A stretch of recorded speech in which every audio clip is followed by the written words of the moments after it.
In the summer of 1815, somewhere inside the offices of N.M. Rothschild and Sons on St. Swithin's Lane in the city of London, a 37-year-old man sat with two sets of papers on his desk. One set was British government bonds, consols, the debt instruments of the kingdom that had just defeated Napoleon at Waterloo. The other set was French government paper, debt obligations of the broken empire that had just lost. Nathan Mayer Rothschild held both. He was buying both. And within 2 years, when the bond markets stabilized and his calculated bet paid out, he would clear a profit of roughly 40% on each. Think about what that means. The most destructive war in European history since the 30 Years' War, a conflict that killed somewhere between 3 and 5 million people, that reshaped every border on the continent, that toppled dynasties and created new nations, ended with a single Jewish banker from the Frankfurt ghetto, positioned to profit from both the winner and the loser, not because he was evil, not because he had manipulated the outcome, but because he had built something that had never existed before, a financial institution that was simultaneously inside every major European state and loyal to none of them. His father had started with a red shield above a door in a walled ghetto. His son would buy the Suez Canal. This is the story of how that happened, and what it meant for every war that came after. The Judengasse in Frankfurt was not a metaphor. It was a physical fact. A single street barely wide enough for two carts to pass, walled at both ends, locked at night and on Sundays, and every Christian holiday, containing somewhere between 2 and 3,000 Jewish residents, in a space designed for a few hundred. The houses were jammed together so tightly that daylight reached the street only when the sun was directly overhead. The street smelled. People died young. Every resident was subject to a special tax simply for being Jewish, an annual reminder that their presence in the city was a privilege that could be revoked. Mayer Amschel Rothschild was born there in 1744, the son of a coin dealer and small-time money changer who had managed to establish a modest business relationship with the local nobility. His parents died of smallpox when he was 11. An uncle arranged an apprenticeship at a banking house in Hanover, where the boy spent 7 years learning the mechanics of foreign exchange, bill discounting, and the art of cultivating people with money who needed someone they could trust to manage it discreetly. He returned to Frankfurt in 1763 with the education of a professional and the legal status of a ghetto resident. He was not allowed to own property outside the Judengasse. He was not allowed to move to another city without special permission. He was not allowed to enter certain streets at all. What he was allowed to do was sell coins. He set up a small business dealing in rare and antique coins, metals, and curiosities, exactly the kind of luxury commodity that appealed to 18th century princes who had more money than taste and whose collections needed servicing by someone who understood their value. It was through coins that Mayer Amschel met Crown Prince Wilhelm of Hesse-Kassel, the heir to what would eventually become the largest private fortune in Europe. Wilhelm was an avid collector and an exceptionally difficult man, greedy, suspicious, contemptuous of almost everyone who worked for him, and absolutely unwilling to be cheated. Mayer Amschel did not cheat him. He charged fair prices, delivered what he promised, and was scrupulously honest about the condition and provenance of every item he sold. By 1769, Mayer Amschel had been appointed court factor, official purveyor of coins and financial services to the House of Hesse. He was 25 years old. What Mayer Amschel understood, with a clarity that his competitors largely lacked, was that the coin business was not really the business. The business was trust. A prince with enormous wealth needed someone he could trust to manage it, to place loans, collect interest, transfer funds across borders without losing a percentage to every intermediary, and do it all with enough discretion that the prince's creditors and enemies didn't know exactly how much money he had or where it was. The Judengasse, paradoxically, had trained Mayer Amschel perfectly for this role. A man who had spent his entire life operating inside the walls of a system designed to exclude him had learned, by necessity, to build relationships that crossed every boundary. Jewish merchants in Amsterdam, Protestant bankers in Hamburg, Catholic nobility in Vienna. He had no single allegiance except to the family. That turned out to be exactly what European finance needed. By the time Napoleon's armies were marching across Germany in the 1790s, Mayer Amschel had 5 sons. He stationed them like chess pieces: Amschel in Frankfurt, Salomon in Vienna, Nathan in England, Karl in Naples, James in Paris. One family, 5 cities, 5 banking houses, one coordinated network. Correspondence flew between them in a private cipher. Letters written in German but using Hebrew characters, which the Austrian police did intercepted and eventually decoded, too slowly to matter. Gold moved through channels that appeared to be ordinary merchant transactions. Information moved faster than any government post. The red shield above the door in the Judengasse had not moved. But the family it named now operated inside every major power in Europe simultaneously. Wilhelm IX of Hesse had one particular business model that made him very, very wealthy. He rented his army. The Hessian mercenaries, professional soldiers from the state of Hesse-Kassel, were hired out to foreign powers in need of military muscle, and the revenue flowed directly into Wilhelm's personal treasury. Britain was his best customer. Roughly 17,000 Hessian soldiers had been sent to suppress the American Revolution. The fees for that contract, and dozens of others like it, had accumulated into a fortune that contemporaries estimated at somewhere between 30 and 40 million thalers, a sum so large that even other European monarchs borrowed from it. Mayer Amschel Rothschild managed this fortune. He collected interest on Wilhelm's loans to various principalities. He converted currencies. He transferred funds between markets. And when Napoleon invaded Hesse-Kassel in 1806, in retaliation for Wilhelm's support of Prussia, and the Landgrave fled into exile in the Duchy of Holstein, he did something that required remarkable nerve. He hid Wilhelm's money from Napoleon's agents while simultaneously continuing to do business as if nothing had changed. Some of Wilhelm's wealth was buried. Some of it was moved to London in the form of investments handled by Nathan.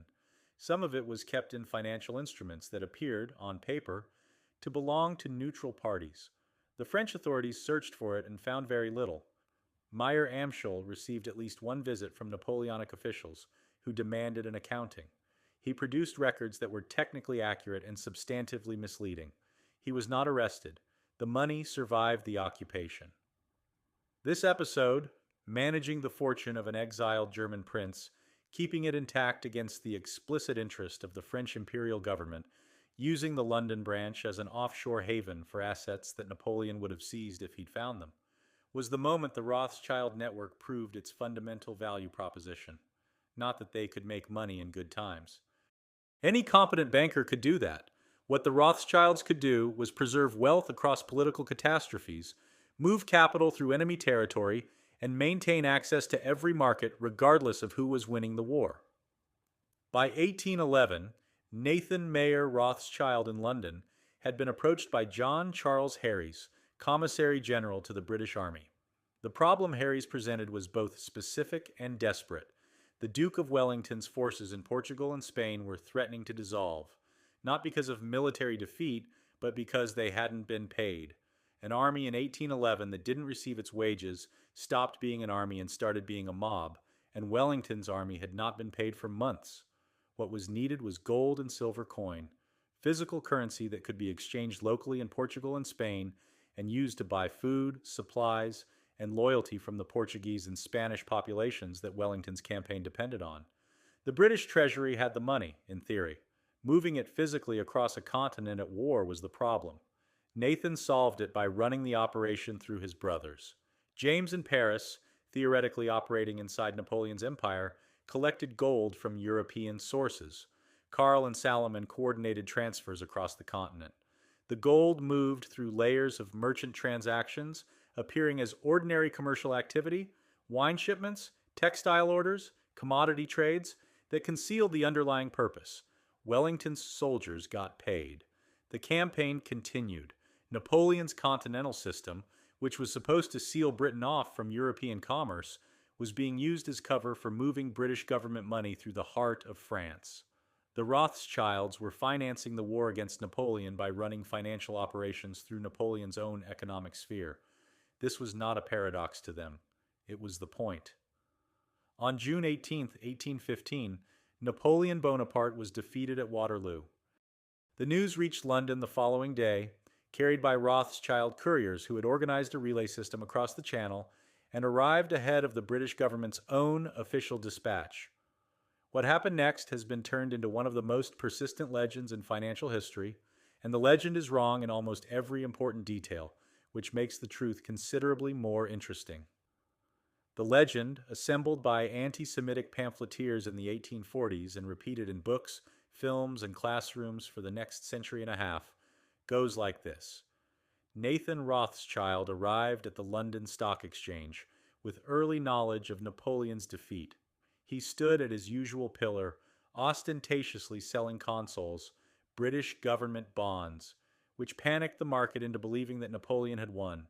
Prices collapsed.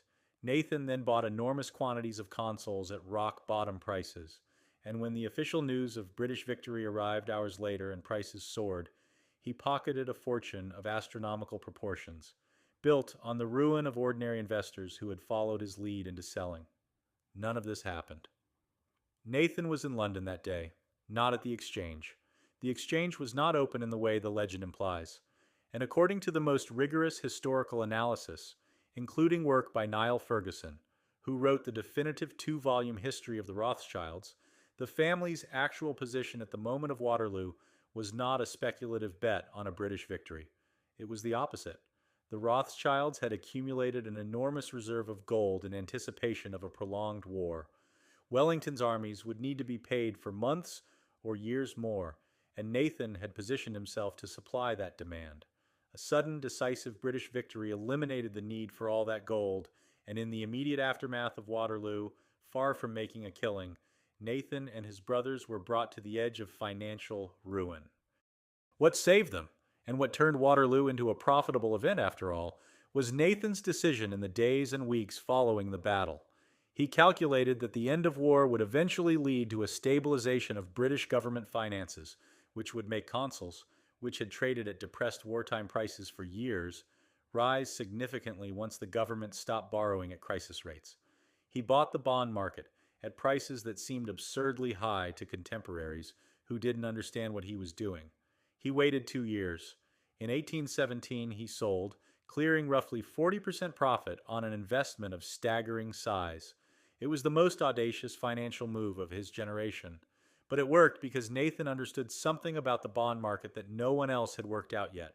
That peace, not war, was the best environment for government debt. Wars made bonds cheap because they created risk. Peace made bonds expensive because it removed risk.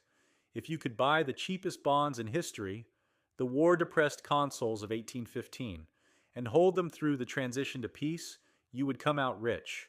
Nathan was rich. Now came the part that makes the story genuinely strange, because the country whose debt he'd just made a fortune from was not the only country whose debt he was being asked to handle.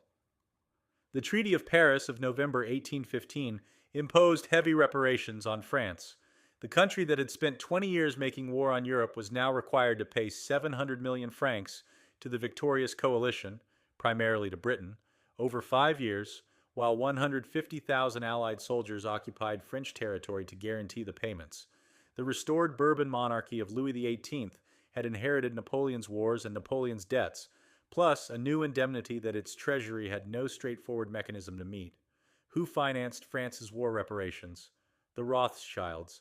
James de Rothschild, the youngest of Mayer Rothschild's 5 sons, who had arrived in Paris in 1811 as an 18-year-old and spent the intervening years building a financial operation inside the French capital, stepped into the role of primary banker to the French government in the years after Waterloo. He arranged the bond issues through which France raised the money to pay the indemnity. He managed the transfer of funds to the Allied powers. He organized, in other words, the financial mechanism through which Britain collected its war winnings from France. Pause on that architecture for a moment. Nathan Rothschild in London had financed the British war effort from 1813 to 1815, supplying gold to Wellington's armies and arranging subsidies to Britain's continental allies. The same Nathan had made his fortune in the aftermath by buying British government bonds. James Rothschild in Paris was now arranging the financial transactions through which the defeated France paid Britain. The money that moved from France to Britain moved through the Rothschild family network. The country that had won and the country that had lost were both clients of the same banking house. This was not a conspiracy. It was a business model. The Rothschilds had not engineered the war for profit, had not manipulated governments into conflict, had not secretly controlled the outcome of battles.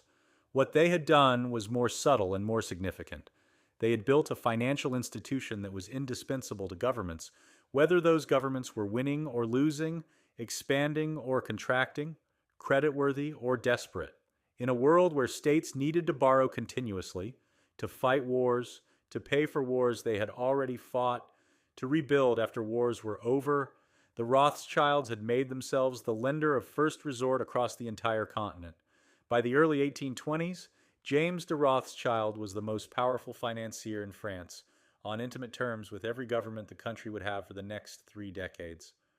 In Austria, Salomon Rothschild sat at the same dining table as Metternich, the most powerful statesman in Europe, close enough that when the 1848 revolution broke out in Vienna and Metternich had to flee, the accusation circulated that a Rothschild had helped him escape through a private exit.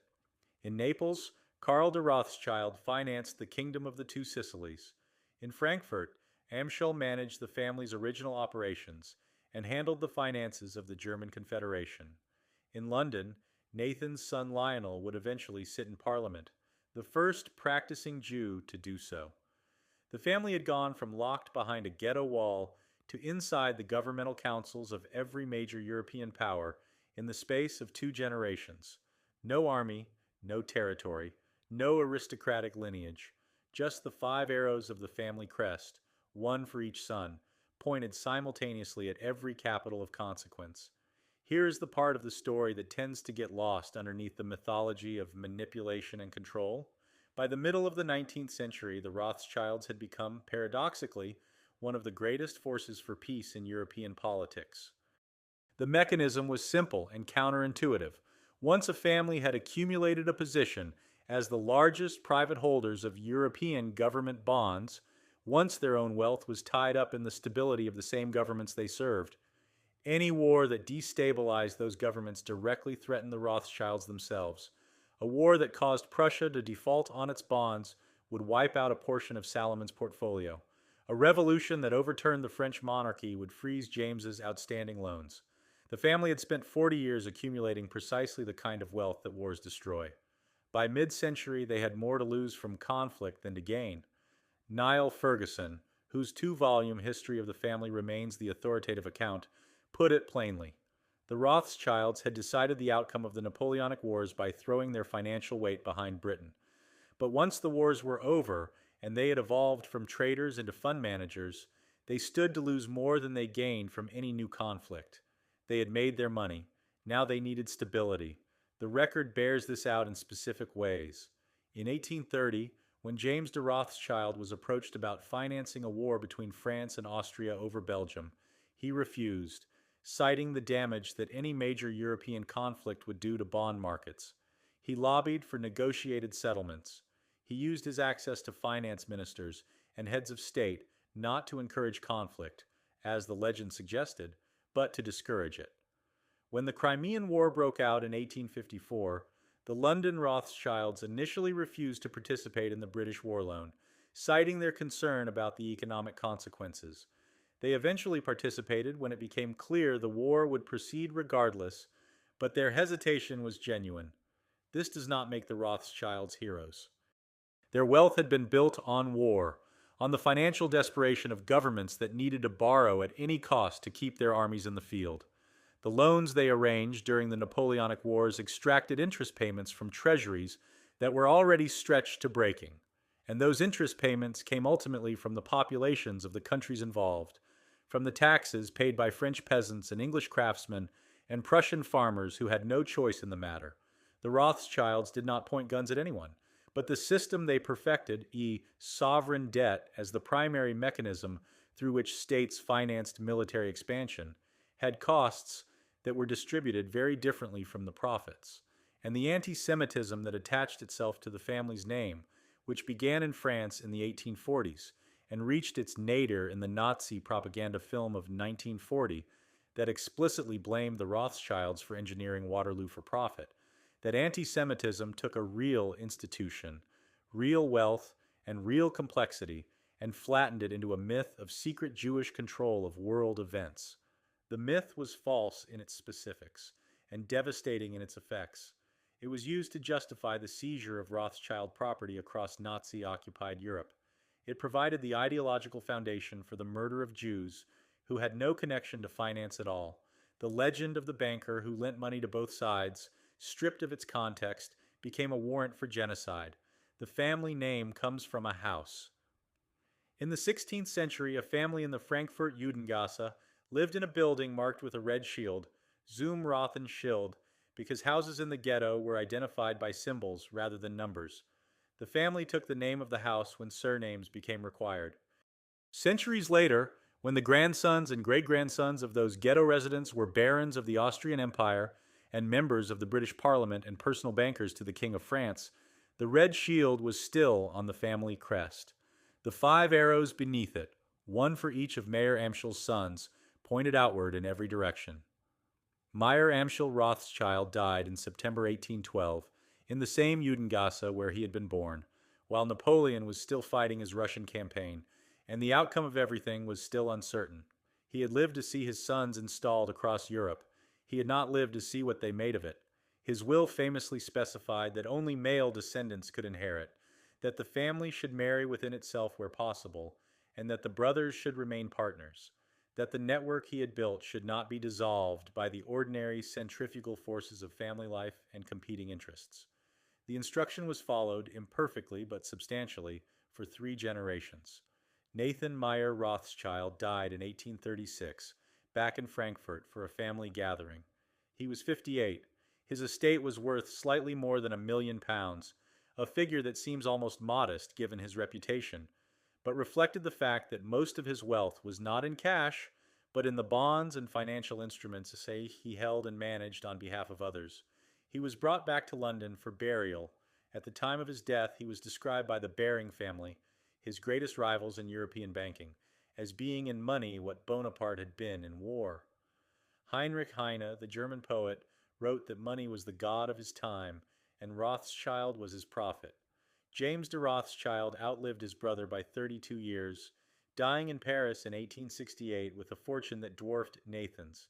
He had financed French railroads, French industrial expansion, French colonial ambitions, and 3 different French governments. He had been attacked by early French socialists as the embodiment of capitalist exploitation, by French nationalists as a German Jew whose loyalties could never be French, and by anti-Semites of every variety as proof that Jewish finance controlled the destinies of nations. He had been received at the Tuileries by kings. He had been caricatured in newspapers as a spider spinning webs across Europe. He continued doing business through all of it. In 1875, long after both Nathan and James were dead, their successors in London lent the British government £4 million in 48 hours over a single weekend to buy the Egyptian government's stake in the Suez Canal. Prime Minister Disraeli wanted the canal and had no time to go through Parliament. He called on the Rothschilds. The loan was arranged before Monday morning. Britain got the canal. The Rothschilds got their interest. The stern of the English flagship after Waterloo is in Amsterdam. The French war indemnity was arranged by a Jewish banker in Paris. The purchase of the Suez Canal was financed over a weekend by a family that had started by selling coins to a German prince from behind a locked ghetto wall.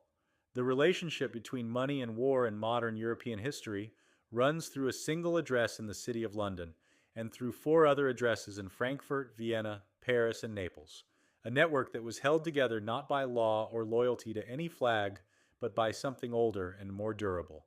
5 brothers who wrote to each other in a language no outsider could easily read, and who had learned, in a walled street in Frankfurt, that the only safe position in a world of enemies was one from which you were indispensable to all of them. That was the Red Shield's real meaning, not power over the world, indispensability to it. It is a distinction that looks small from the outside. Inside the locked gate of the Judengasse, it was the only kind of power available. Mayer Amschel Rothschild spent his life turning that constraint into a system. His sons spent their lives proving it worked.